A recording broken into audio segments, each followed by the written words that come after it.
Donc, bonjour à tous, Stéphane Michel de On se fait un ciné au micro et à la caméra. Donc aujourd'hui on est là pour parler du film Les Fantômes de Jonathan Millet. Le film est sorti en France en juillet 2024, peu de temps après avoir été présenté à la semaine de la critique à Cannes. Et c'est un film au sujet passionnant, avec des contours de thriller ou de film d'enquête qui se concentre sur des cellules créées par des anciens prisonniers du régime syrien de Bachar al-Assad, qui, dans leur pays d'accueil, France, Allemagne ou autres pays européens, partent à la traque de leurs anciens bourreaux dans les prisons syriennes, qui eux aussi, dans leur nouveau pays, cherchent à se créer une nouvelle légitimité, si on peut dire. Et donc cette traque se base sur des éléments parfois assez fragiles, des photos un peu floues, des souvenirs olfactifs, des souvenirs de voix, de bruit de pas. Donc visant dans cette filature, à constituer un dossier suffisamment consistant afin d'incriminer ces anciens bourreaux et que les enquêteurs journalistiques ou la justice fassent leur travail pour amener ces anciens bourreaux face à une éventuelle condamnation. Le film, donc déjà sorti en France, comme on l'a dit l'année dernière, est sorti au Québec le 14 mars dernier. Il a été présenté au festival Cinémania en novembre 2024. Et à l'issue de la projection au festival, j'ai eu l'immense plaisir de rencontrer Jonathan Millet, le réalisateur, qui est avec nous aujourd'hui. Donc, merci beaucoup, Jonathan. Merci de votre disponibilité aujourd'hui. Merci de m'inviter. Très bien. Donc, Euh, le film, vous avez dit, est en cours actuellement d'avant-première en Amérique du Nord et devrait sortir autour de mai aux États-Unis également. Euh, pour commencer, j'aimerais parler un petit peu de votre parcours pour quelques minutes, si cela vous convient. Donc, vous avez, au cours des 10-15 dernières années, peut-être un peu plus, réalisé de nombreux courts-métrages, documentaires. Euh, on peut citer par exemple Et toujours nous marcherons en 2017, Les Dominos en 2020. Au niveau documentaire, je pense que l'un desquels pour lesquels vous êtes le plus connu, c'est Ceuta 12 prisons en 2013 et plus récemment la disparition en 2021. Donc j'aurais juste voulu que vous nous en disiez un petit peu plus sur votre parcours et sur cette approche justement à la fois du documentaire et de la fiction, dont il est toujours intéressant de voir que les frontières se brouillent parfois un peu. Oui, c'est ça. Moi, je viens vraiment, comment dire, d'une sorte de curiosité pour le réel, de me dire que je fais des films pour raconter le monde dans lequel on vit aujourd'hui. Alors, j'ai pas fait d'école de cinéma. J'ai vraiment appris sur le terrain, en commençant d'abord avec une caméra, à faire des petits films pour des ONG, puis à filmer dans des pays lointains, plutôt pour des banques de données d'images. Et ça m'a amené vers le documentaire, c'est-à-dire vers le fait d'avoir des intentions, vers le fait d'avoir envie de raconter le monde d'aujourd'hui sous un point de vue particulier, un point de vue d'auteur.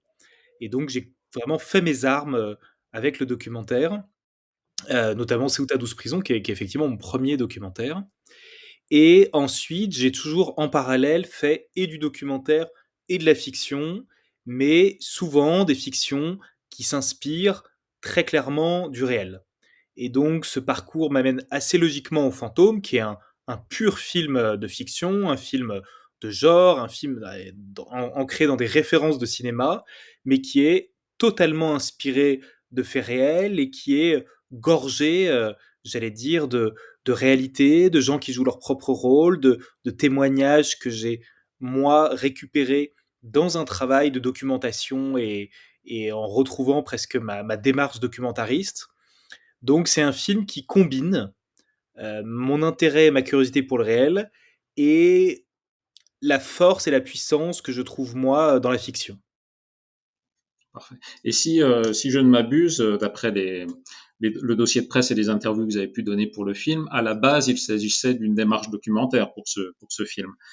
Si c'est le cas, euh, pour quelles raisons avez-vous basculé sur cette autre forme narrative en fait? Parce que le récit aurait très bien pu faire l'objet et même accentuer, je dirais, le côté peut-être un peu claustrophobique des situations de ces anciens prisonniers syriens par le court métrage, par exemple, aurait très bien pu s'adapter au format purement documentaire.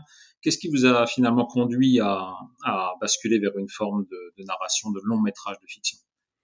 Disons que en documentaire, et je crois que c'est aussi une des forces du documentaire, on est toujours en train de chercher son sujet. C'est-à-dire qu'on n'arrive pas au début en étant sûr de là où on va, on n'a pas une pleine connaissance des choses, et c'est presque en, en étant dans une démarche de documentation, d'écoute, de rencontre, de fabrication, d'écriture et de tournage qu'on trouve son film. Et donc moi j'ai commencé un peu comme ça, c'est-à-dire à sentir que j'avais envie de faire un film autour des réfugiés de guerre, un film très contemporain, un film qui parle du trauma, un film qui parle de l'après. Et à ce moment-là, j'ai rencontré un très grand nombre de réfugiés de guerre. J'ai essayé de capter, de comprendre ce que j'avais envie de raconter chez eux. Et au fil de nos rencontres, ils me parlent à un moment, une fois que la confiance était établie entre nous, ils me parlent de cette incroyable histoire vraie qui est donc des cellules secrètes d'anciens prisonniers qui se donnent rendez-vous en Europe pour aller traquer les criminels de guerre. Et du coup, ça devient mon film parce que je sens que je peux y transporter tout mon travail sur qu'est-ce que c'est que d'être un réfugié de guerre, qu'est-ce que c'est que de vivre avec des traumas, qu'est-ce que c'est que de sentir les, les reliquats de la guerre dans son propre corps. Une fois que je me suis dit ça, effectivement, je réfléchis à la forme. Et la forme, là, ça m'a intéressé d'utiliser les outils de la fiction pour pouvoir proposer aux spectateurs de vivre à peu près l'année de filature, parce que dans les faits réels, c'était une année quasiment, pendant lesquelles un des membres du groupe va observer, filer, suivre un homme qu'il pense peut-être potentiellement être son ancien bourreau. Et cette temporalité-là, elle m'a passionné, cette idée que c'était sur aussi longtemps. Et j'ai eu envie de faire vivre aux spectateurs le grand huit d'émotions, les aléas, les doutes et chaque étape les pensées intérieures de notre personnage pendant cette année. Et pour faire ça, pour pouvoir vraiment les faire vivre au présent aux spectateurs, j'ai décidé d'utiliser la fiction. Parce que c'est vrai que dans la fiction, on est au présent, on est avec notre personnage, on passe les étapes avec lui, on a les hauts et les bas, les bonnes nouvelles et les mauvaises nouvelles, les doutes, les émotions, on les vit telles quelles. Un documentaire, on le regarde pas tout à fait de la même façon. Il y a la force du réel qui nous touche, qui nous convainc, qui nous dit ouah, c'est incroyable, ça s'est vraiment passé. Mais malgré tout, quand on le regarde assis dans son fauteuil, on sait que tout est déjà fini. On sait que les personnages parlent au passé de quelque chose qu'ils ont déjà fait. On sait que les actions, les conséquences, tout ce que moi j'ai trouvé bouleversant, eh ben on sait que c'est déjà fini. Et donc j'ai préféré faire la fiction pour reconstituer cette temporalité-là, l'année de la traque, et proposer vraiment aux spectateurs d'en vivre chaque étape. Et ça me paraissait le moyen le plus fort de retranscrire la réalité qui m'a été confiée. Ouais, on reparlera de cet aspect temporalité qui est très intéressant au niveau du long métrage un petit peu plus tard. On imagine également que euh, qu'approcher un monde qui est aussi secret, dont on ne connaît finalement pas peu de choses. Ce qui est un peu mis en lumière, c'est là où la réalité a rejoint un petit peu la fiction aussi. Ce sont les articles également qui sont parus en avril 2019 dans Libération, des journalistes Ismaël Adissa et Christophe Israël également, qui évoquent justement la traque d'Abu Hamza, le chimiste, donc avec Tout à fait. des connexions très proches avec votre récit finalement. Donc, comment c'est dans ce contexte qui est quand même dans ce sujet qui est assez difficile quand même, comment s'est passée votre activité de recherche en fait? Combien de temps ça a duré au niveau du pré-tournage? Est-ce que vous avez vraiment rencontré des challenges particuliers à élaborer votre récit? En fait, le plus grand challenge, il est même avant que j'entende parler de cette histoire, il est moi qui rencontre des Syriens à qui je dis je veux travailler sur la question du trauma, de la torture, et j'aimerais entendre vos récits.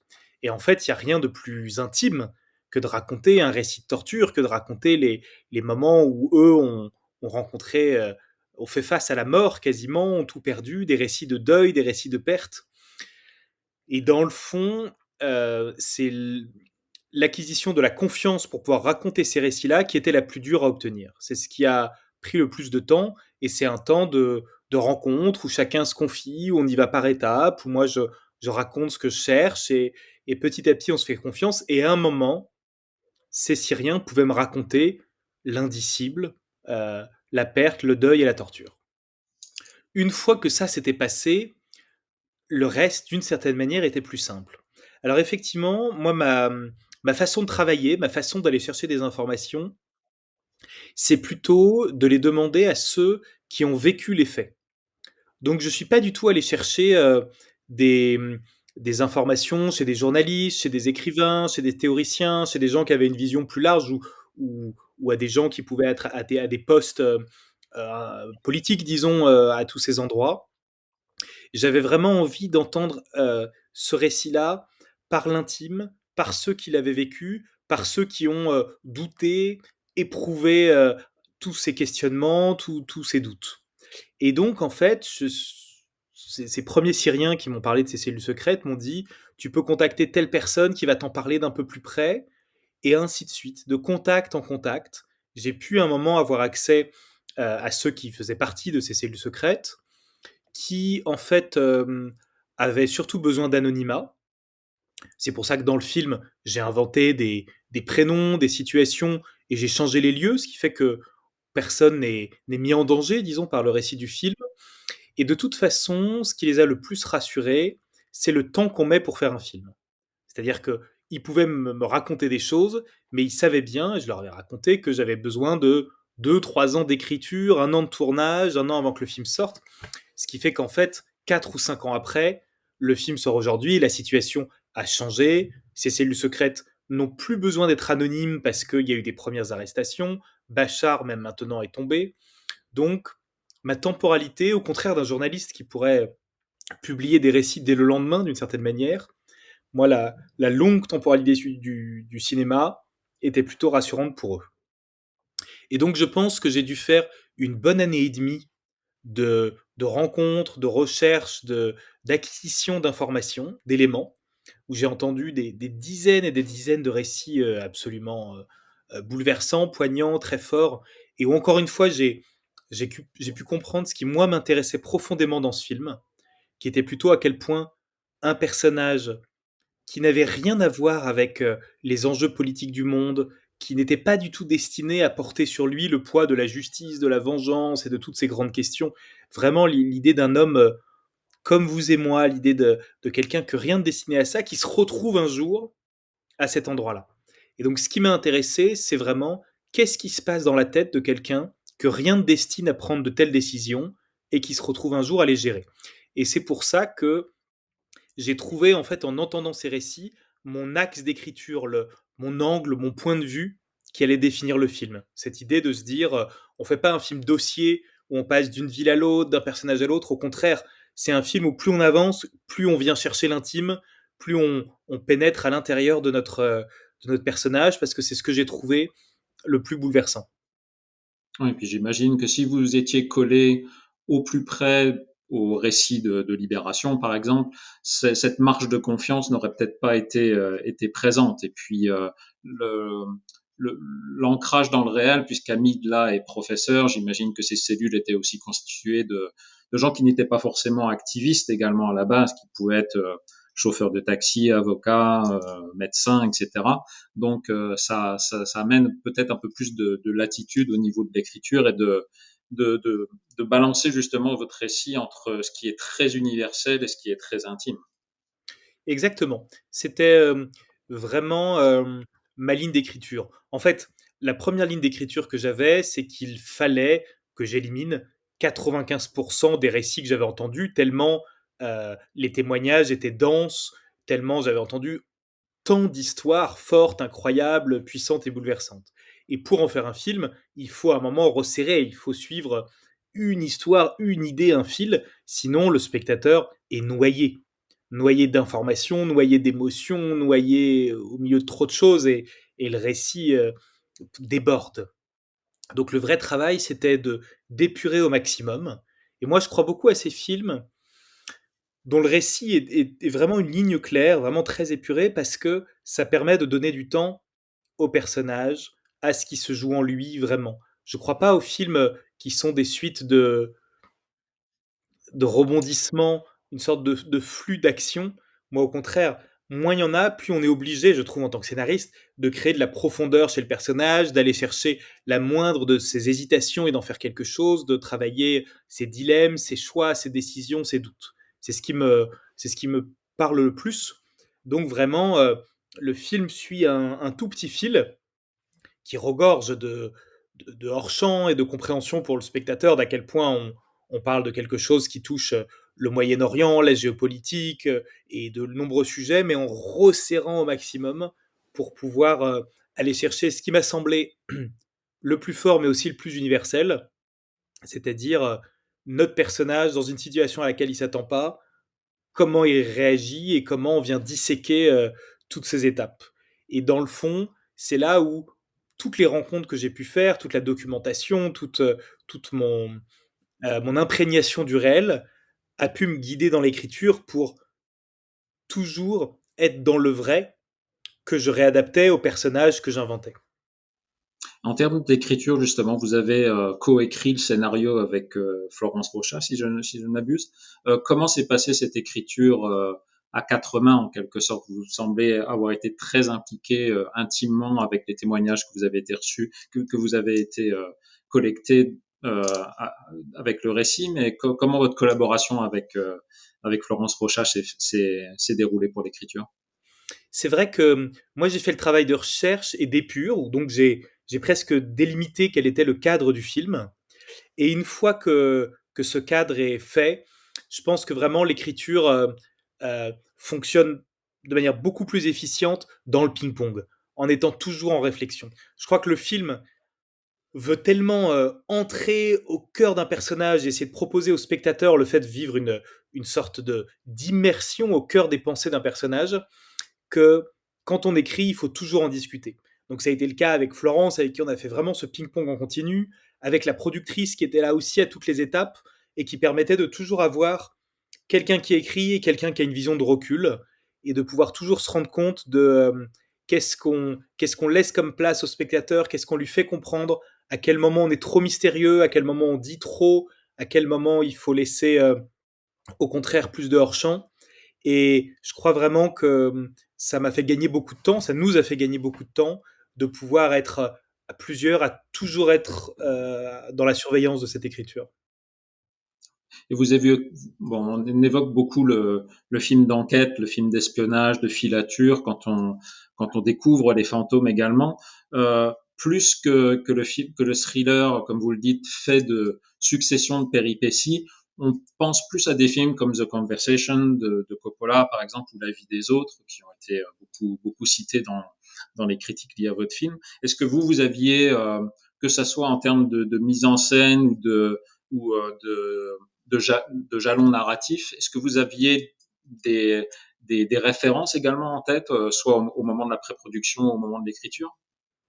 Pas tant que ça. C'est vrai que je me sens pas réalisateur euh, étouffé ou assommé par des références. Et c'est plutôt plaisant pour moi. J'aime le cinéma, j'ai beaucoup de films qui me touchent, mais qui n'ont jamais été, comment dire, trop présents au moment de l'écriture. Après, je sentais bien que pour ce film, dès les témoignages, dès que j'entends parler de cette histoire, il y a quelque chose qui touche à l'espionnage. Euh, Parce que cellules secrètes, observation, filature, mensonge. Et donc, je me dis, c'est vraiment la première couche qu'on va donner au film. Il n'empêche qu'à l'intérieur de ça, on coche pas toutes les cases, qu'on vient chercher autre chose, qu'on essaie de faire des films un peu singuliers, mais de montrer que le film vient lorgner avec l'espionnage, ça m'intéresse beaucoup. Et donc, quand je vois des films d'espionnage, dans le fond, ceux qui m'intéressent le plus et dont j'essaie de garder un peu des éléments, c'est effectivement des films. Alors, soit comme La vie des autres, ce film allemand qui me plaît beaucoup parce qu'il est anti-spectaculaire.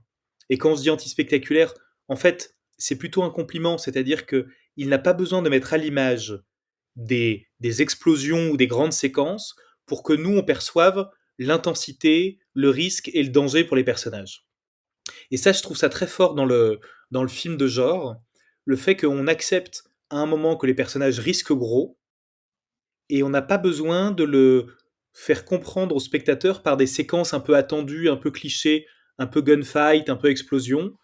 On n'a pas besoin d'en mettre beaucoup à l'image, mais le spectateur est conscient du risque des personnages. Et ça, je trouve ça très fort. Et ce qui m'intéresse effectivement dans un film comme The Conversation, par exemple, c'est que quand on est dans l'espionnage, on est dans des films de solitude. Et je pense que l'écriture des fantômes, c'est un peu nourri de ça. Cette idée de raconter à quel point notre personnage est dans une prison de solitude. D'une part, parce que c'est un exilé, et c'est un exilé en Europe où il sait bien qu'il peut pas faire confiance à tous les Syriens parce que certains Syriens travaillent avec Bachar el-Assad, qu'il prend des risques et tout ça. C'est une solitude parce que c'est un espion, il peut pas raconter même à ses proches qui il est, il doit mentir sur son nom. Et du coup, de plonger le spectateur dans cette connivence-là, mais dans cette connivence qui est dure à vivre en fait pour le personnage, ça m'a vraiment intéressé. Et en termes de, et oui, ça se ressent effectivement très très bien dans la manière. Vous aviez déjà abordé cette euh, cette difficulté pour les exilés à justement évoluer dans un esprit de recherche finalement dans votre court mémoire, dans votre court métrage Et toujours nous marcherons par exemple. On retrouve un petit peu de cette idée d'isolement des exilés également. Mais bon, vous y ajoutez une touche de complexité qui est vraiment très intéressante. Et ma question était que vis-à-vis de la délicatesse en fait de ce récit, cet aspect politique assez particulier. Est-ce que ça vous a amené à des difficultés pour la pré-production du film en termes de montage financier, par exemple, de travail au niveau de la production du film? Est-ce qu'il y a eu une certaine euh, particulièrement dans un contexte très arctique de Libération. Est-ce qu'il y a eu comme un contexte de doute, de méfiance, ou est-ce qu'il y a eu vraiment un intérêt qui s'est dévoilé tout de suite de la part des producteurs avec lesquels vous avez travaillé? Non, c'est vrai que le financement s'est plutôt bien passé. Alors, le film a été produit par la productrice avec qui j'avais déjà fait mes courts-métrages et qu'on avait une relation de confiance et qu'on savait le film vers lequel on voulait tendre. Et du coup, nos doutes, c'était plutôt de la confrontation au marché, en allant chercher de l'argent aux différents guichets. Et c'est vrai que on a eu beaucoup de retours très positifs parce que le genre du film, le genre, qu'importe comment on m'appelle, est-ce que c'est thriller, est-ce que c'est espionnage, en tout cas, l'idée d'un film qui crée une tension, qui happe le spectateur et qui lui dit, on attend scène après scène de découvrir la vérité, on a des personnages qui ont des enjeux énormes, on parle de la géopolitique, du monde d'aujourd'hui. Tout ça fait que, on a très vite été suivi par Canal+, par Arte, par un distributeur qui en fait, n'était pas du tout inquiet du fait qu'on ne cherche pas un casting connu, des visages connus, que qu'on vienne traiter un thème dur, parce que pour eux, la forme du film était un gage de possible intérêt des spectateurs. Et c'est vrai que c'était nécessaire parce que c'est un film ambitieux et c'est un film qui coûte de l'argent à fabriquer. Parce qu'il se tourne sur 3 pays, parce qu'on a des comédiens qui viennent de très nombreux pays et que c'est une continuité d'avions, d'allers-retours, de traducteurs, de gens qui viennent, enfin, que c'est un film complexe dans son casting. Et c'est aussi un film qui coûte cher dans l'idée qu'il fallait en continu énormément de figurants, parce que au cœur de cette université où on veut nos 2 personnages qui ne se voient jamais, eh bien, on avait besoin d'avoir tout le temps une masse de figurants. Et pour un premier long, on dit souvent mettez peu de figurants, c'est ce qui coûte cher, surtout évitez les figurants. Et nous, pour des raisons de crédibilité, il nous fallait énormément de figurants, donc c'est un film cher. Et on a eu voilà la chance que les guichets soient plutôt positifs, notamment par la forme du film. Oui, et puis en effet, on voit ça permet de créer une certaine dichotomie entre cette solitude des personnages que vous évoquiez auparavant et cette multitude qui est propre à cette espèce de le mot est peut-être un peu fort, mais ghettoisation des exilés dans certaines villes européennes, par exemple, avec notamment ces scènes dans lesquelles Hamid se rend pour essayer de trouver des renseignements sur la personne sur laquelle il enquête, ou comme vous le dites, les scènes d'université qui foisonnent d'étudiants qui vivent leur propre monde finalement d'étudiants en méconnaissance de justement de cette enquête sous-jacente qui a lieu dans cette géographie particulière. Oui, c'est ça. Moi, ça m'intéressait d'une part de raconter les espaces de marge, les espaces dans lesquels vivent ceux qu'on ne voit pas habituellement, ceux qui viennent d'ailleurs, ceux qui parlent d'autres langues, ceux qui se débrouillent comme ils peuvent. Cette ville dans la ville, ces espaces de marge, ça m'intéresse énormément de les filmer, de les raconter et de les raconter sous le prisme d'un personnage qui vient de là. Et à l'inverse, ça m'intéressait qu'une partie de ce film, qui parle donc de la guerre, de la souffrance, du deuil, de la torture, qu'une partie de ce film se passe dans les lieux les plus rassurants, classiques, banals qui soient. Et donc, une grande partie du film se passe dans une université où on voit en continu des jeunes étudiants, la quiétude, les rires, des histoires d'amour, des gens qui discutent. Euh, le monde tel que nous on le connaît aujourd'hui dans notre monde occidental, et en fait de raconter que au cœur de tout ça, il y a aussi des gens qui portent leur propre histoire, celle d'un pays en guerre et en deuil. Ça m'intéressait la collusion entre ces deux mondes.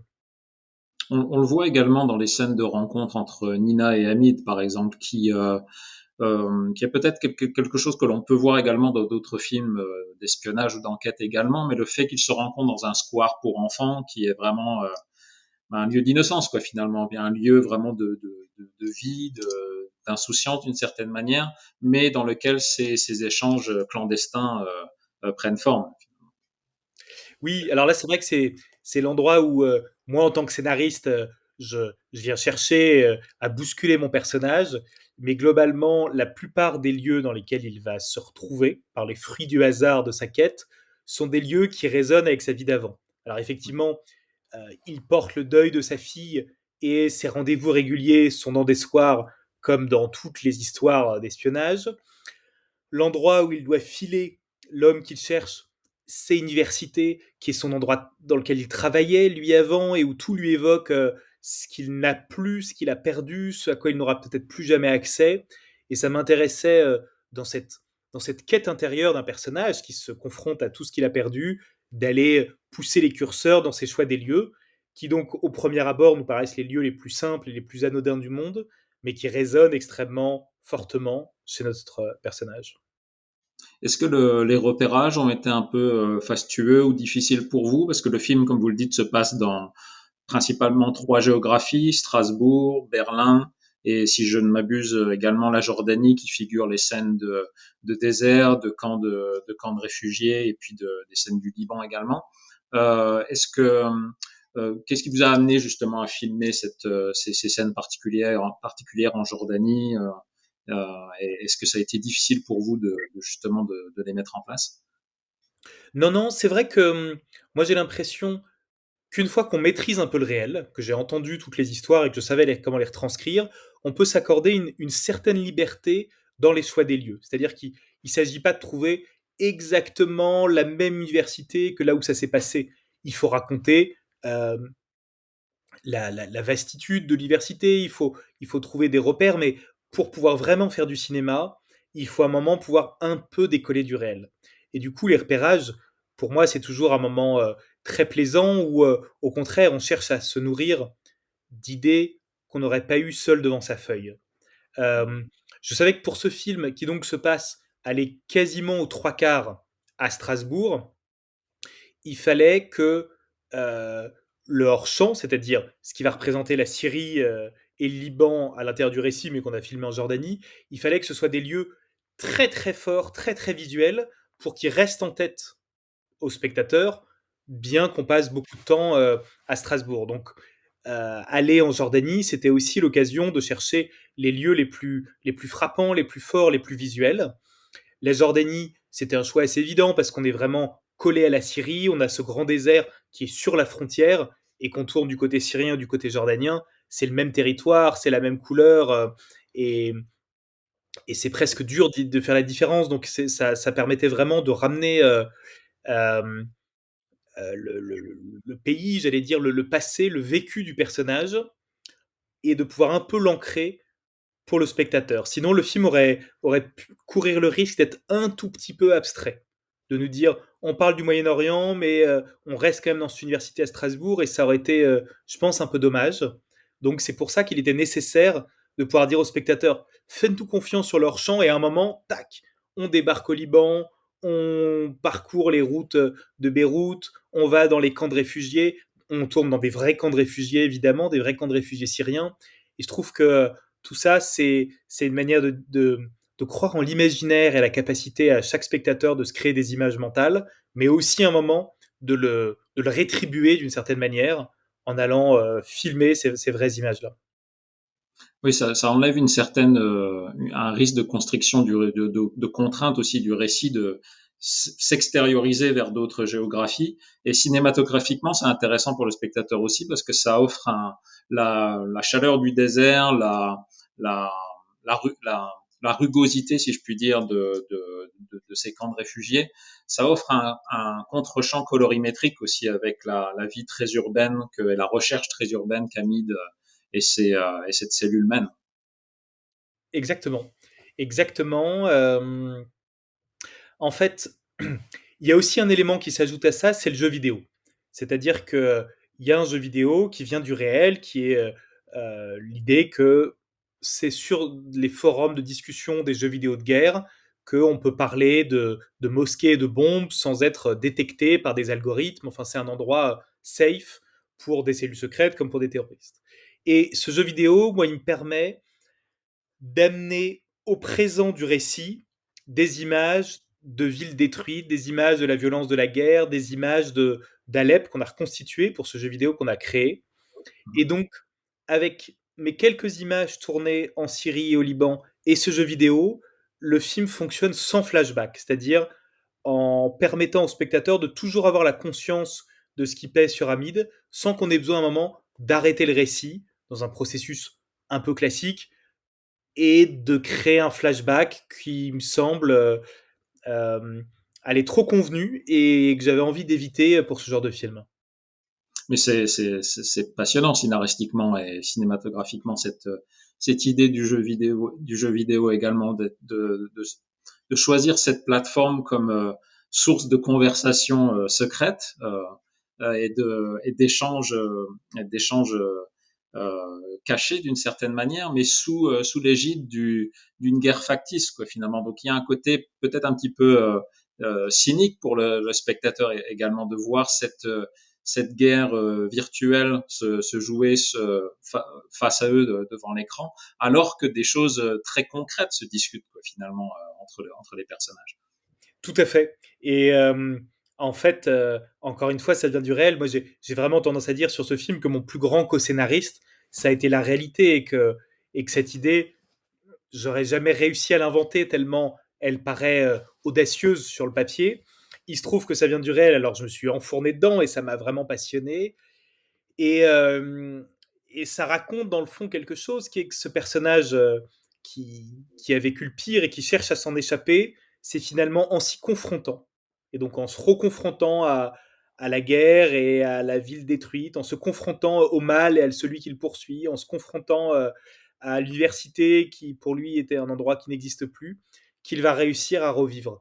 Et donc j'aime bien ce que ça raconte dans le film, qui est que qu'importe sa fuite, il se retrouve toujours à devoir faire face à ce qui lui est arrivé. Et moi justement, il faut qu'on parle d'Adam Bessa obligatoirement. Je tiens à signaler que Adam Bessa, donc votre acteur principal, a été nommé aux Oscars pour le meilleur espoir masculin, et votre film a été également nommé au César, pardon, pour la première œuvre de fiction. Et donc Adam Bessa brille dans votre long métrage. Je l'avais personnellement découvert dans le film de Myriam Jouber, Là d'où l'on vient, qui est sorti en France, je crois, sous le titre Les Sources. si La je ne me source, trompe pas. tout à fait, la La source, source. Ouais. Et donc, comment vous l'avez rencontré, Adam Bessa? De quelle manière vous avez commencé à travailler avec lui? Vous avez commencé à construire le personnage avec lui? Bah, j'ai fait un très long casting parce que j'avais pas d'idée au départ. J'ai d'abord rencontré des comédiens syriens et en fait, pour ces comédiens syriens, quand ils lisaient le scénario, ils me disaient, «Il faut absolument que ce film se fasse, mais pour nous, Syriens, c'est trop dangereux d'être le personnage principal du film, d'être sur l'affiche, parce que si demain ce film sort, nos familles, encore au pays, vont être en danger».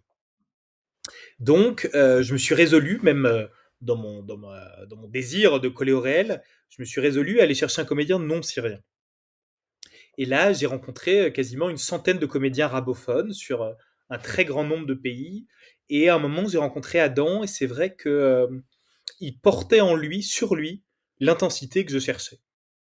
Moi, j'avais besoin qu'on puisse, au premier coup d'œil, croire au personnage, le voir apparaître et que dans sa façon de se tenir, dans ses épaules, dans son regard, on se dise, je peux croire qu'il a été en prison, je peux croire qu'il a perdu sa femme et sa fille, je peux croire tout ce qui lui est arrivé.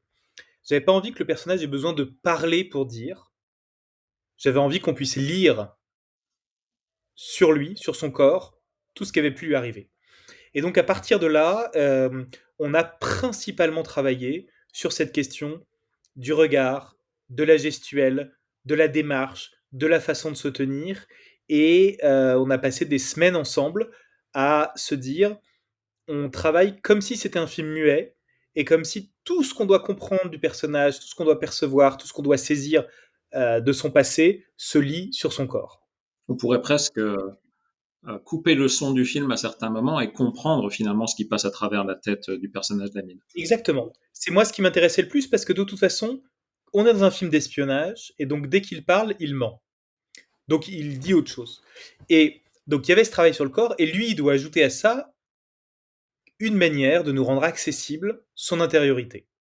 Par un regard, par la façon dont, en tant que comédien, il nous donne accès à autre chose. C'est-à-dire que il parle, il raconte souvent qu'il est un étudiant comme les autres, il fait croire sa réalité, mais nous, il nous emmène avec lui et on est connecté aux plus profondes pensées qui se jouent au fin fond de son esprit tourmenté et on a accès à ça, il nous donne accès à ça.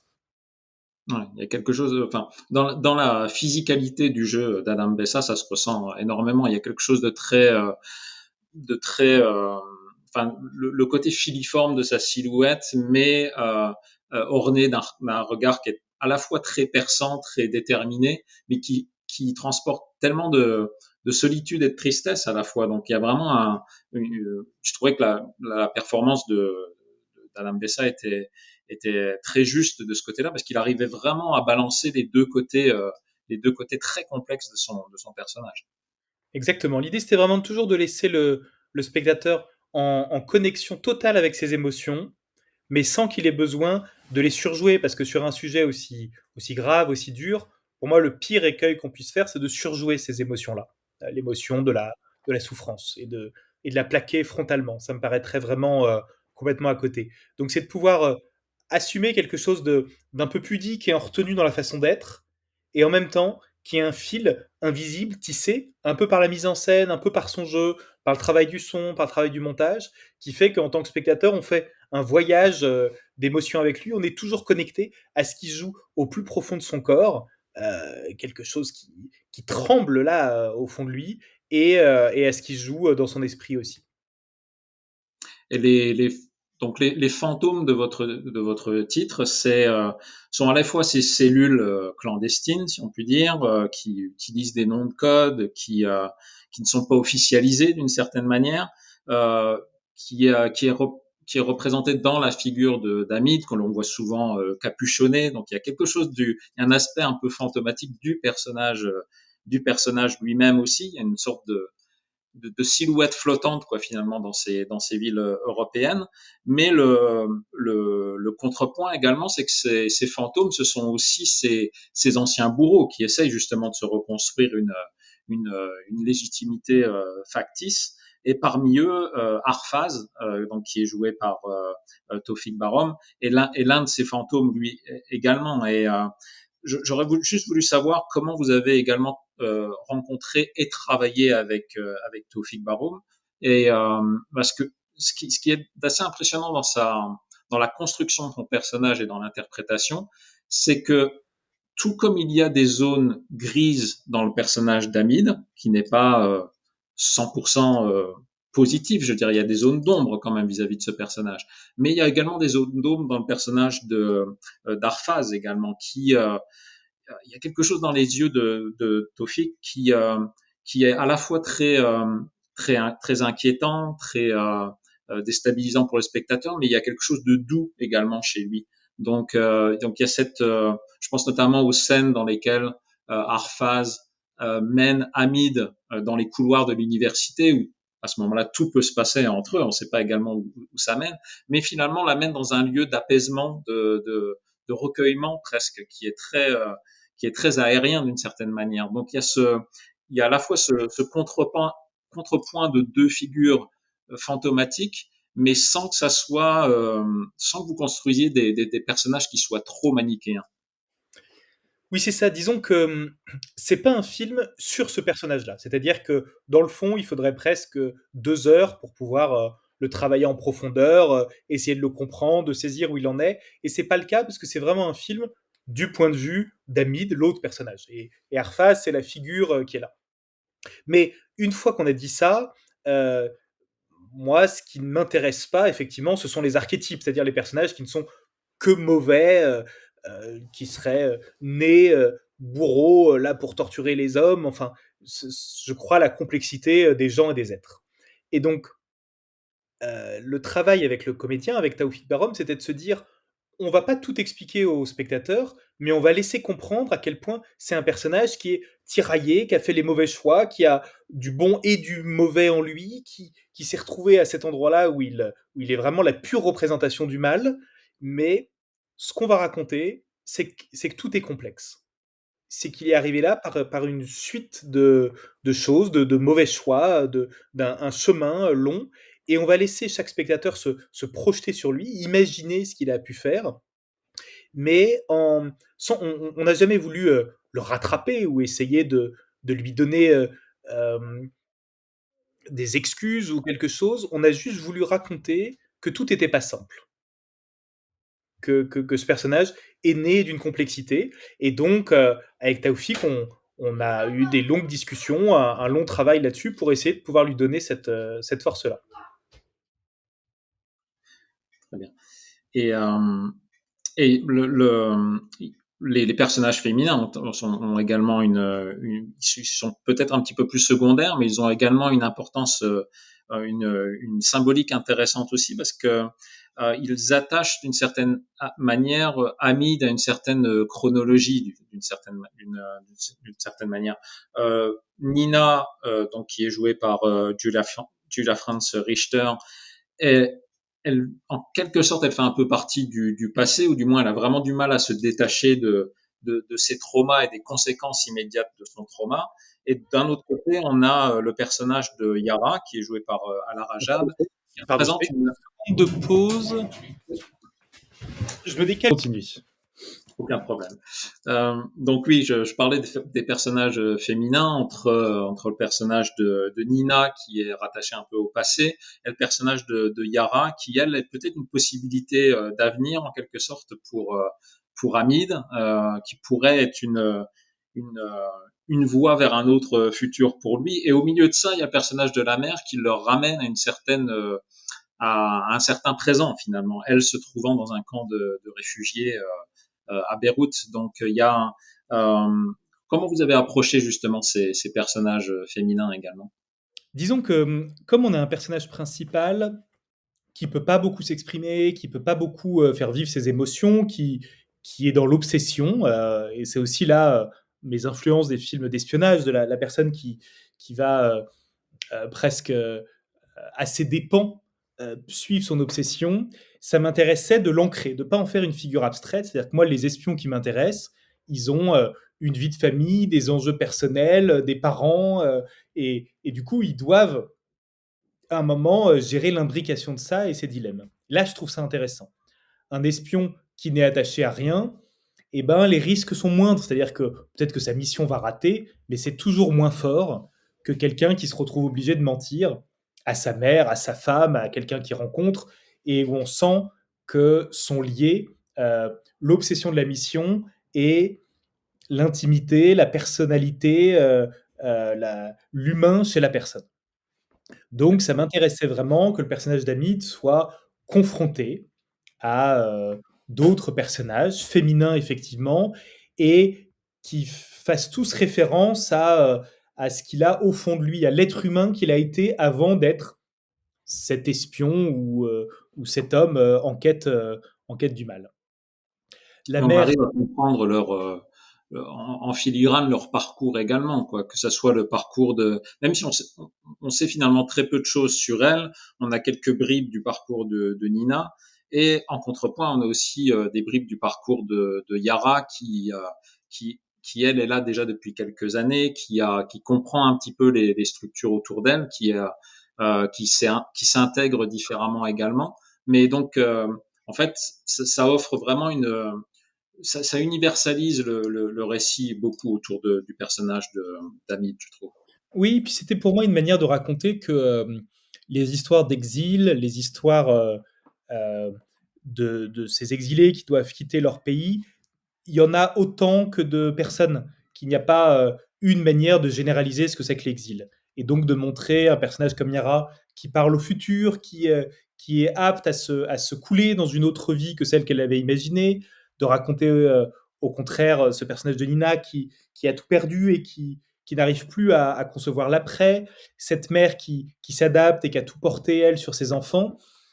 C'est aussi une manière pour moi de pouvoir transmettre un tout petit peu de ce à quoi j'ai pu me confronter, qui est la complexité du monde et à quel point chaque exilé parle différemment de ce qu'est l'exil. Et je voulais apporter, en petite touche, en filigrane dans le film, euh, juste cette vision au spectateur qui est que tout ne peut pas se résumer. Et tant mieux, et qu'il y a autant de façons d'être en exil que d'exiler. Et vous parliez également, donc là, comme vous disiez, ces personnages féminins rattachent un petit peu à une certaine chronologie. Vous parliez de la temporalité également. Ce que je trouvais très intéressant dans votre film, c'est que le film n'est pas très long, il dure à peu près 1h45, et c'est un récit qui aurait pu autant évoluer dans le cadre d'un court métrage, comme on le disait précédemment, pour une intensification particulière, mais qui aurait pu tout autant jouer sur le contemplatif, puisqu'on parle beaucoup de l'attente, de la solitude également. Donc c'est un récit qui aurait pu s'intégrer dans un film contemplatif de 2 ou 3 heures, mettons par exemple. Mais le fait que votre film soit de durée moyenne, je dirais, n'empêche pas pour le spectateur de ressentir cette temporalité. C'est un des éléments qui, pour ma part, contribue à la participation du spectateur d'une certaine manière, si vous voyez ce que je veux dire. On a conscience de l'attente d'Amid, de l'attente de cette cellule. On a conscience que c'est vraiment un travail de longue haleine, quoi, finalement, que de collecter, que de collégier ces preuves pour constituer un travail d'enquête, un travail pré-journalistique presque d'une certaine manière. Tout Et à fait. donc cet aspect temporalité, j'étais curieux de savoir si c'est quelque chose que vous avez beaucoup travaillé en amont également. En fait, c'est ce qui m'a passionné dans l'histoire vraie. Vraiment, cette idée de se dire, ça dure autant de temps, ça dure des mois. Euh, c'est ce qui m'a fait me dire, c'est là qu'il faut essayer de raconter qu'est-ce que ça fait à un homme d'être aussi près de celui qu'il pense être son bourreau sur une temporalité aussi longue, de se lever chaque matin pour retourner le voir, pour se coller à lui, pour l'observer. Et donc, j'ai essayé de construire le film en saison pour pouvoir faire comprendre aux spectateurs à quel point on a du temps qui passe. Et effectivement, c'est un film au rythme un peu particulier. Moi, je crois au rythme qui laisse de l'espace au spectateur, c'est-à-dire de l'espace dans lequel on peut se projeter, imaginer, se créer ses propres images mentales, faire peser un vécu et des enjeux sur le personnage. Et donc, je crois vraiment que c'était une des pierres maîtresses du projet, de faire comprendre que la situation la plus forte, c'est à quel point ça va durer aussi longtemps, et donc de trouver par l'écriture et par la mise en scène, comment le faire ressentir. Et dans le fond, le grand projet du film, c'est de proposer au spectateur une expérience de ressenti. C'est-à-dire qu'on plonge dans l'esprit du personnage et l'idée, c'est de, pendant 1h47 de ressentir ce que c'est que d'être près de celui qui nous aurait fait autant de mal et que ce soit une expérience physique. Si c'est que intellectuel, si c'est que cérébral, on est touché mais avec distance, on comprend les choses. Alors que moi, ce que je voulais, c'était vraiment que ce soit physique.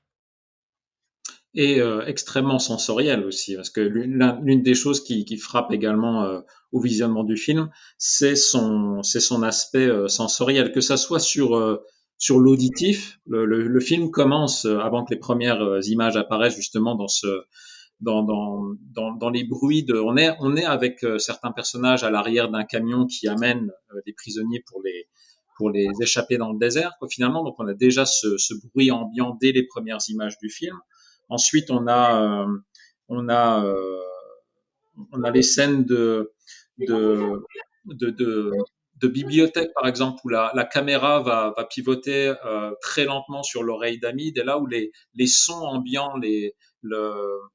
l'environnement sonore va s'intensifier un peu plus pour comprendre justement la, l'acuité sensorielle d'Amid qui s'est développée pendant ces années d'incarcération.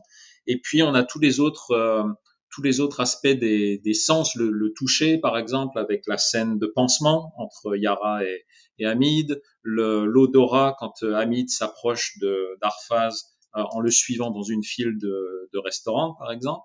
Donc il y a vraiment si vous pouvez en dire plus justement sur cet aspect sensoriel, parce que je trouve que c'est quelque chose qui là aussi fait participer énormément le spectateur, puisque ça nous force à aiguiser ou à affûter justement notre acuité visuelle, notre acuité auditive pour accompagner le personnage et pour essayer de mieux le comprendre également. Ouais, ouais, bien sûr. Moi c'est vrai que c'est mon endroit de cinéphilie. C'est l'endroit où je suis le plus touché en tant que spectateur. Quand à un moment donné, les choses me sont pas expliquées, me sont pas dites, mais que je les ressens. Et je les ressens quand c'est sensoriel et quand ça touche au tactile, au son, à l'odeur, quand tout est mis en place pour nous donner cette impression. C'est vraiment de pouvoir proposer en fait au spectateur de plonger dans l'esprit d'Amid et donc d'être à son endroit de perception du monde. Et donc, s'il a froid, on a froid aussi. C'est l'identification à un personnage poussé au curseur maximum. Pour ça, moi, j'ai voulu utiliser au maximum toutes les possibilités qu'offre le son, qui me semble souvent peu utilisé dans les films, et j'ai l'impression que c'est un outil pourtant qui est passionnant pour nous plonger, nous immerger en tant que spectateur au cœur de l'action, du récit, mais aussi des choses les plus intimes. En fait, le rapport au souffle ou à des toutes petites choses crée des émotions particulières qui sont que je suis plus, moi, spectateur sur mon fauteuil en distance face au film, mais que je suis au cœur de l'action, aussi petite que cette action soit-elle. Et Et aussi pardon. intime également, parce que Et il y aussi a, intime. Et aussi parce intime, complètement. je pense notamment à la scène dans laquelle Hamid suit Arphaz avec une jeune fille dans son appartement, où là, le hors-champ de ce qui se passe dans cet appartement, qui ramène le personnage d'Hamid à la vie qu'il a pu vivre avec sa femme et sa fille disparues, euh, euh, s'intensifie vis-à-vis de ce que l'on peut ressentir pour le personnage également. Oui, et ben,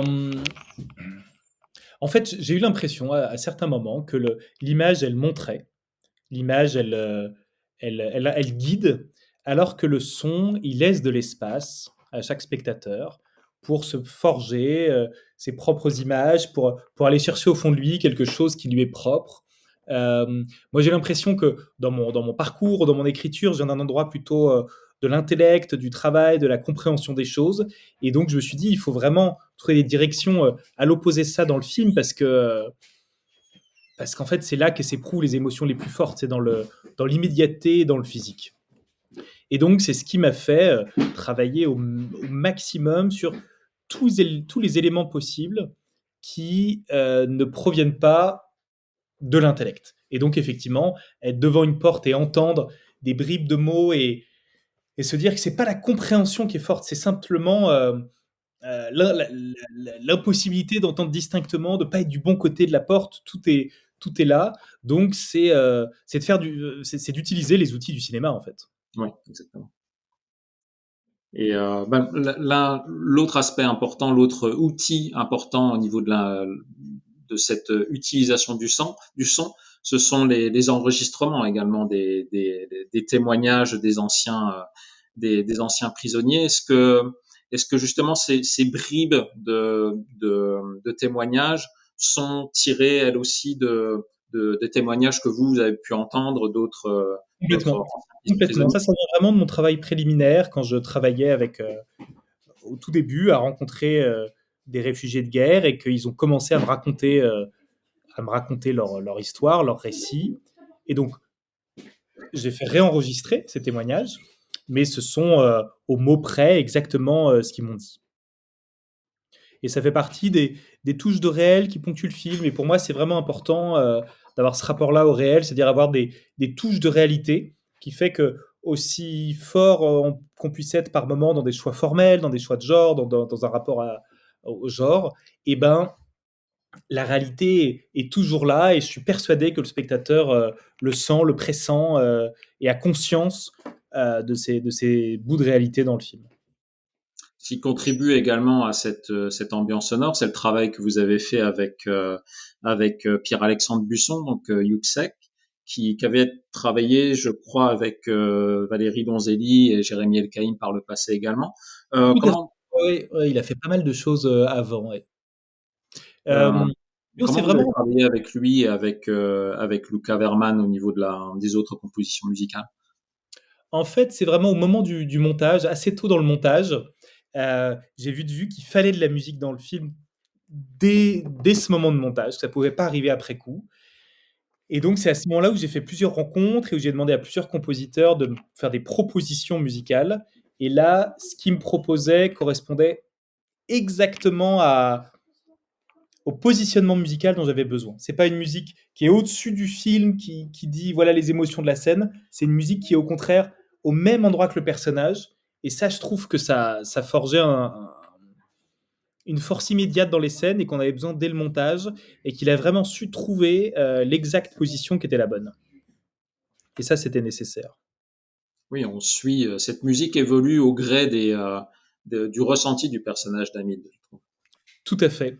Alors, pardon, je refais une petite pause, une seconde. Donc on peut reprendre. Mais Oui, peut-être, euh, pardon, peut-être pour conclure sur la musique, c'est vrai que elle était nécessaire pour trouver le rythme du film, le rythme du montage, mais aussi pour nous donner toujours accès à ce qui se passe dans la tête du personnage, dans la tête d'Hamid. En fait, à un moment, ça me permet, à l'image, de pouvoir faire quelque chose de très simple, d'être dans une cafétéria, de pouvoir vraiment être à un endroit où on a l'impression d'être avec un étudiant comme les autres, et la musique vient nous dire, vient nous donner accès, vient nous faire comprendre à quel point, au fond de lui, il se passe des choses bouleversantes, instances et extrêmement fortes. Et ça vient par moments du sound design, d'un pur travail sur le son, et à d'autres moments, ça vient vraiment de la, de la force de la musique, qui, encore une fois, se place pas au niveau. Elle nous dit pas que la scène est intense, elle nous dit que dans ce un que lui, moment le personnage, est calme, où tout intense. va bien, ce qui se joue à l'intérieur du personnage, ça, c'est intense. Et puis, outre justement votre film est très axé sur le visage d'Hamid et sur sa solitude également, sur les ambiances sonores et sur le contre-champ, comme on l'a dit. Mais vous travaillez également extrêmement vos environnements. Je trouve qu'il y a toujours une perception de la part du spectateur que d'une certaine manière, le personnage est encore en zone de guerre. Notamment la transition tout au début du film, où on passe du désert dans lequel les prisonniers sont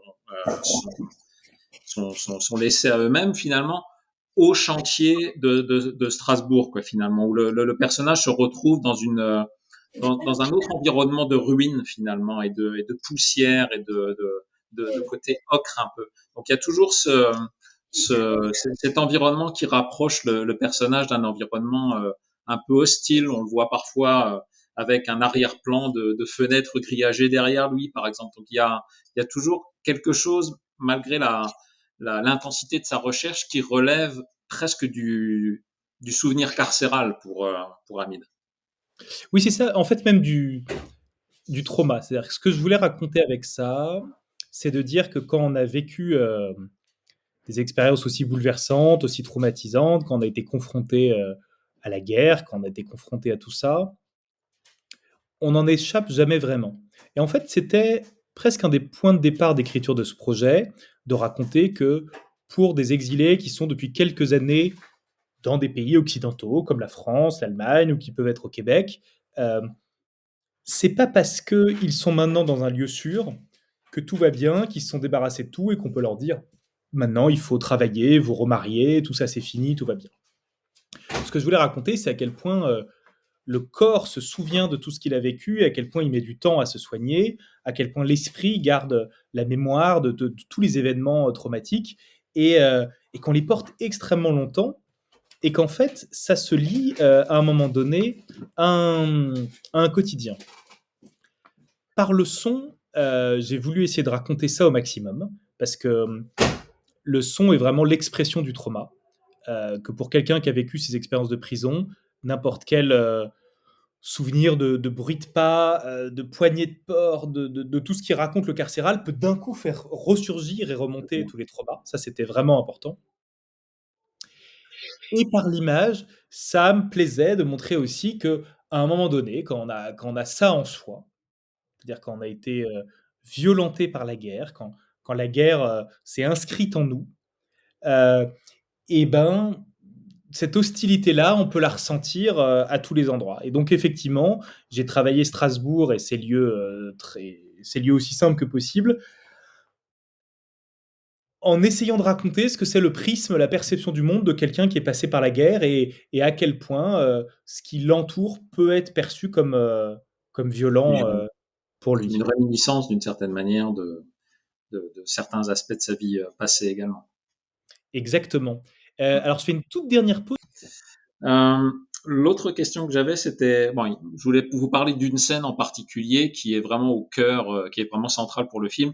C'est la scène de confrontation au restaurant, en fait, entre Hamid et Arfaz. Euh, Il y a, il y a, il y a, il y a une forte tension qui émane de cette scène, qui nous ramène à d'autres scènes de confrontation célèbres du cinéma. Je veux dire De Niro Pacino dans Heat ou Cero Ventura dans Garde à vue, par exemple, mais donc que l'on trouve dans des spectres très larges finalement d'œuvres cinématographiques aussi. Et j'aurais voulu savoir comment vous avez travaillé cette scène. Est-ce qu'elle a été très écrite? Est-ce que vous avez laissé un peu de place pour une certaine improvisation, euh, sachant qu'en plus de ça, il y avait la difficulté du langage pour les acteurs, puisque je crois que Taoufik parlait pas ou peu le français avant le film, et que Adam Bessa ne parlait pas le syrien, comme vous l'avez dit avant le tournage également. Donc j'imagine qu'en termes de construction, d'échafaudage de cette scène, ça a dû être un travail assez ardu. Oui, en fait, cette scène, donc elle arrive après 1h10 de film et moi, ça m'intéressait vraiment de me dire: «Je vais faire confiance au spectateur». C'est-à-dire, je crois, la capacité du spectateur d'avoir assez compris les personnages, leurs enjeux, leur fébrilité, leur fragilité, leurs doutes, pour qu'au moment de la scène, j'ai plus besoin de tout réexpliquer. On le sait en tant que spectateur, on le porte, et donc on comprend bien tous les dangers. En les voyant face à face, on se dit ah, Hamid va craquer, il va pas tenir, ou l'autre va le découvrir, ou que petit à petit, ce qui se joue en termes de tension, en fait, c'est la tension dans la tête du spectateur par rapport à tous les éléments qu'on lui a donnés et qui les plaque sur la scène qu'il est en train de voir en tant que telle.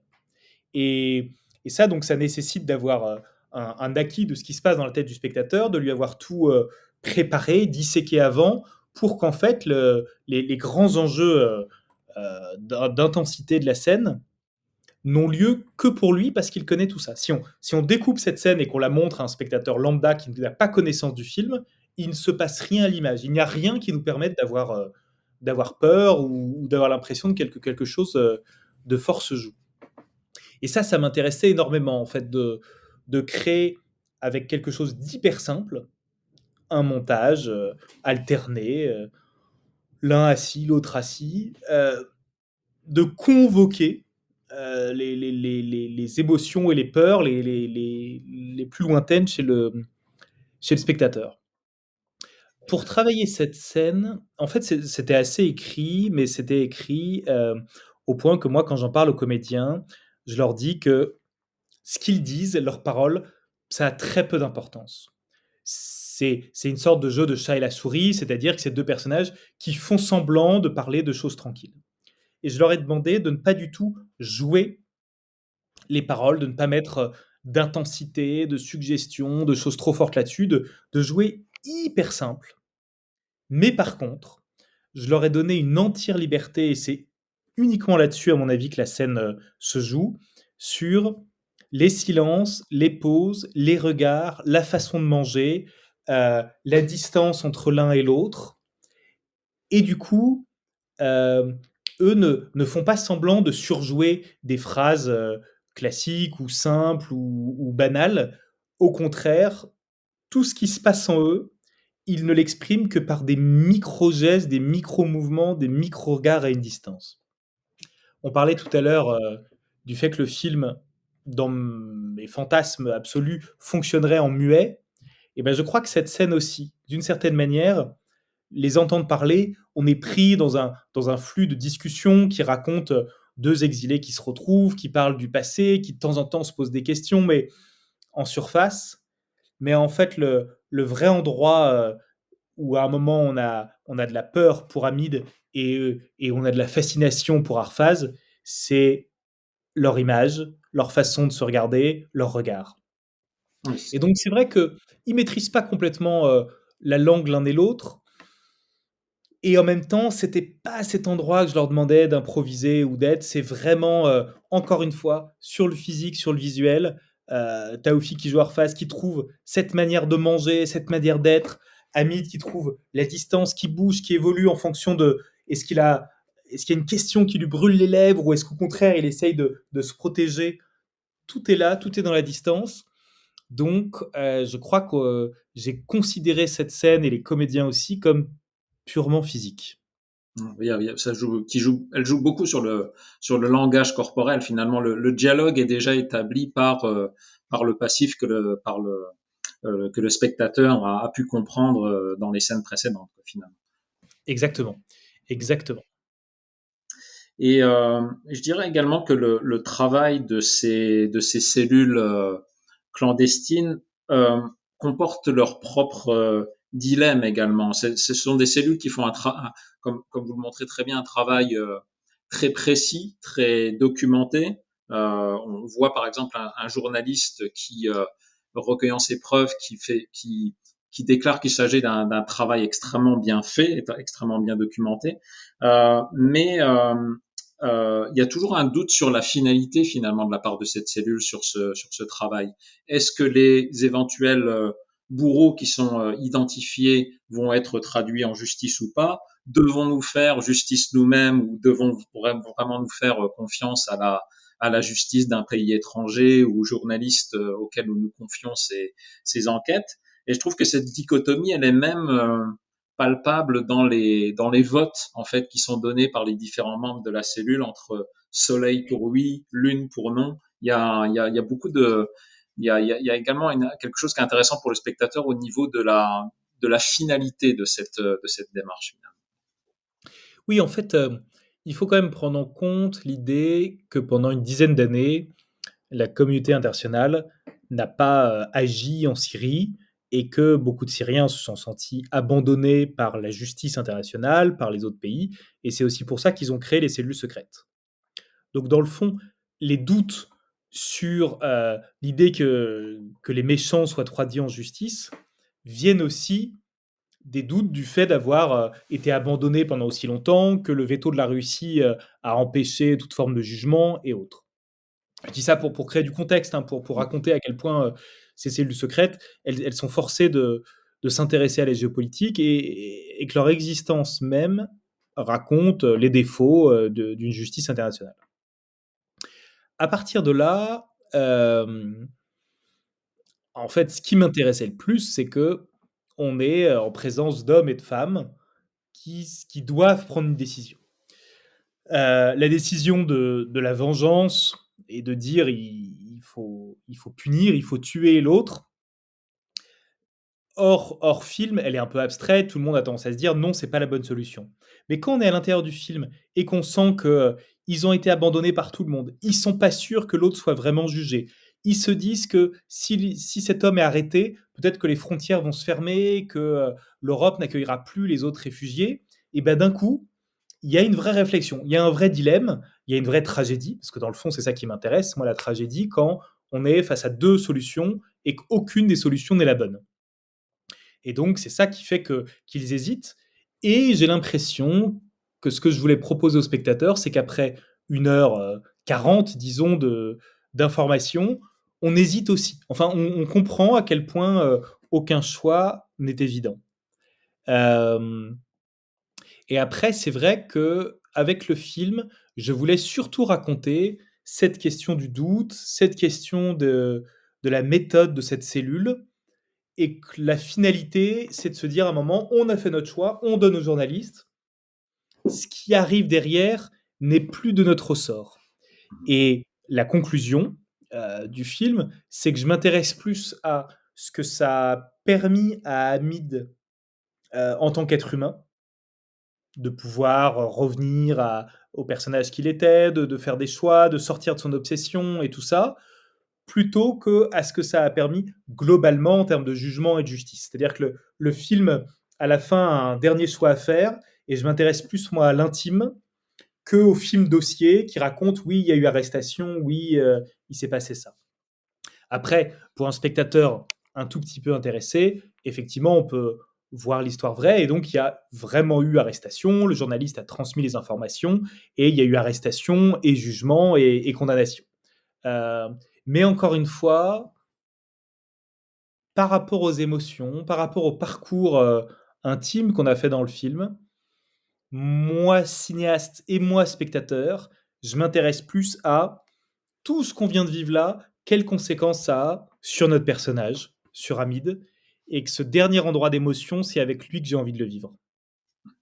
Ce qui se voit également, sans en dire trop, mais dans le tout dernier plan du film, où il y a quasiment une passation vers le spectateur, quoi. La, la, la parenthèse est peut-être, enfin, la parenthèse, l'arc du personnage d'Hamid se tourne vers une autre possibilité pour lui, finalement, sans en dire trop, mais il y a un regard de la part du personnage qui nous est directement adressé, finalement. Donc, c'est là où un peu c'est aussi au rôle du spectateur qui a été intimement conscient de l'histoire de ce personnage, de faire son travail par la suite aussi. On a aussi notre travail de spectateur à faire suite pour comprendre l'après finalement.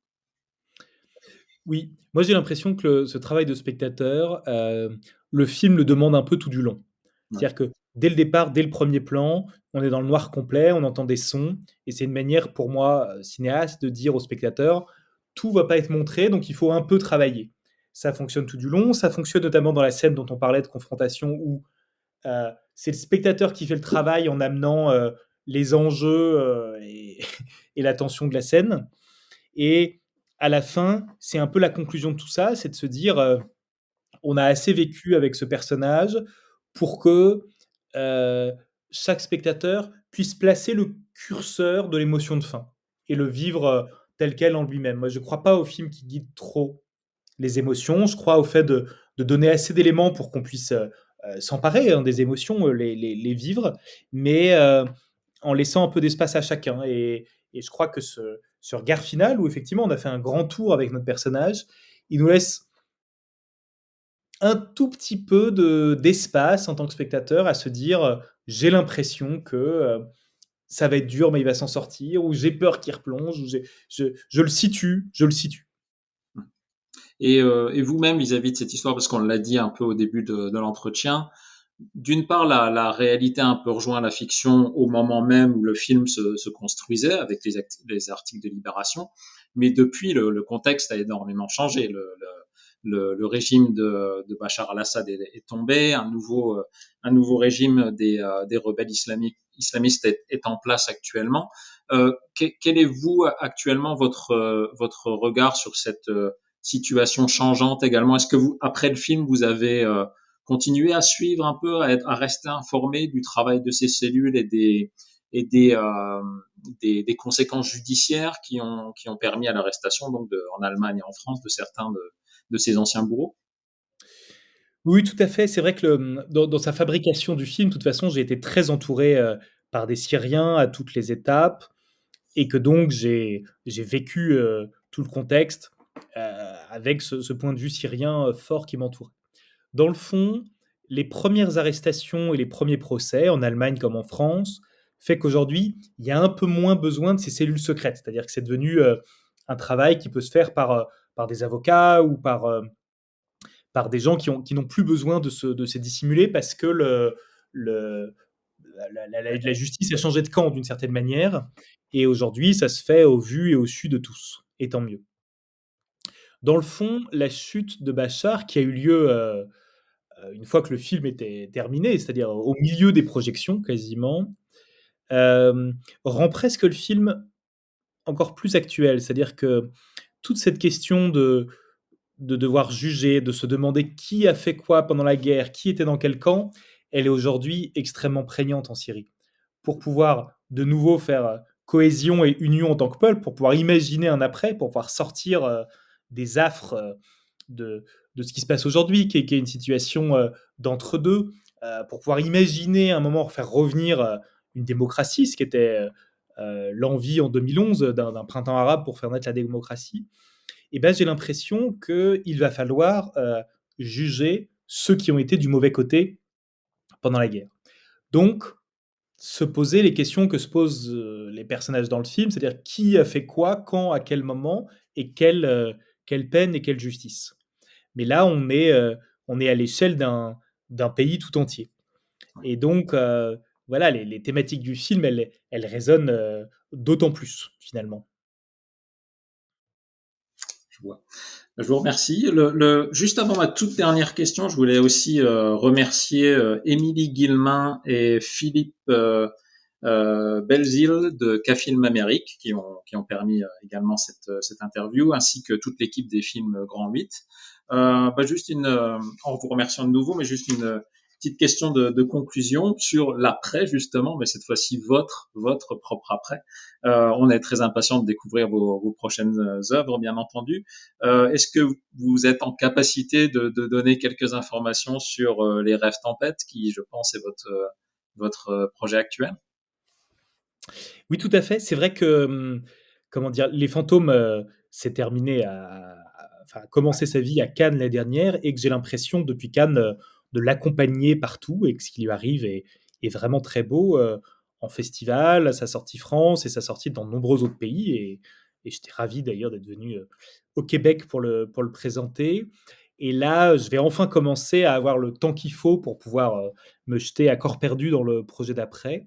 C'est encore une fiction. C'est vrai que j'ai l'impression d'avoir découvert, des portes, des outils, des façons de travailler en fiction qui m'ont vraiment passionné, avec les fantômes et j'ai envie de poursuivre ça ou même d'aller encore plus loin. Heu, on parlait tout à l'heure de l'immersion du spectateur, du travail sensoriel, du travail sur le corps. C'est vraiment ce que j'ai envie d'explorer. Un film qui plonge dans l'inconscient de ces personnages et qui nous y donne accès. C'est ça qui me passionne. Et donc là, je me base aussi sur le réel, mais je prends un peu plus de liberté que les fantômes. Ce ne sera pas de bout en bout inspiré du réel, ce sera un vrai film d'invention. Et c'est un travail autour des rêves, de comment les rêves viennent nous raconter les êtres, leur complexité et ce qui se joue au plus profond de chacun. Donc on est dans une exploration de l'inconscient à travers les rêves. On sent que le sensoriel va également avoir sa place dans cette nouvelle œuvre. Donc, Tout à fait, tout à fait. bon, on est très impatient de le découvrir. J'invite vraiment tout le monde à aller voir Les Fantômes ou Ghost Trail en anglais, qui est à l'affiche actuellement donc au Québec. Je vous remercie infiniment, Jonathan. C'était déjà d'une part un plaisir de vous rencontrer à Cinémania, un plaisir d'avoir pu communiquer avec vous par la suite, et félicitations encore pour votre superbe film, et félicitations à toute votre équipe également. Je vous remercie infiniment. Eh ben, merci beaucoup également et ravi de cet entretien. Merci beaucoup. Au revoir à tous.